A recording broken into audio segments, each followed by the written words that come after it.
আগামী 7ই মে মঙ্গলবার দক্ষিণ মালদা লোকসভা কেন্দ্রে অনুষ্ঠিত হবে নির্বাচন। আর তার আগে শেষ মুহূর্তে প্রচারের ঝাঁজ বাড়াচ্ছে সমস্ত রাজনৈতিক দলের প্রার্থীরা।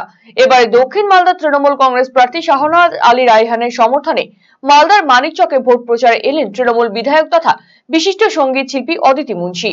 এদিন মানিকচকের হীরানন্দপুর অঞ্চলের নন্দীটোলা এলাকায় দলীয় প্রার্থীর সমর্থনে এই নির্বাচনী সভা আয়োজিত হয়।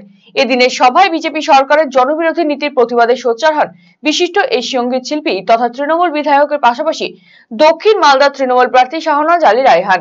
এছাড়াও মালদা তৃণমূল প্রার্থী শাহনওয়াজ আলী রায়হানকে বিপুল ভোটে জয়যুক্ত করার আবেদন জানান তিনি। এদিনের এই কর্মসূচিতে উপস্থিত ছিলেন দক্ষিণ মালদা কেন্দ্রের তৃণমূল প্রার্থী শাহনওয়াজ আলী রায়হান, মানিকচকের বিধায়ক সাবিত্রী মিত্র, ব্লক তৃণমূল সভাপতি ডক্টর মাহফুজুর রহমান সহ অন্যান্যরা।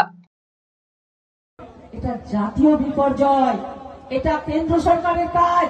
এই টাকা আমি আনবো, তাহলে 5-10 বছর থেকে কেন্দ্র ক্ষমতায় আছে, আপনি বারবার ভোট দিয়ে আসেন, কেন আপনি কেন্দ্র থেকে সেই টাকাটা আমাদেরকে দিলেন না? আজকে গঙ্গার ভাঙনের টাকা বন্ধ করলেন আপনারা, এই রাজ্য থেকে আপনারা শুভেন্দুরা বারণ করলেন 100 দিনের টাকার কাজ সাধারণ লেবারদের, সেটাও আপনারা রাজনৈতিক ভাবে বন্ধ করলেন।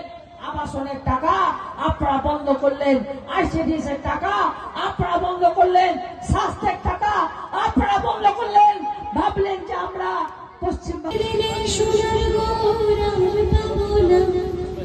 দিলে লাগবে না, যা ছিল তাই থাকবে, কিচ্ছু লাগবে না। আমি ছেড়ে দিলে সোনার গোর আর পাবো না, আমি ছেড়ে দিলে সোনার গোর আর পাবো না, ছেড়ে দেবো না।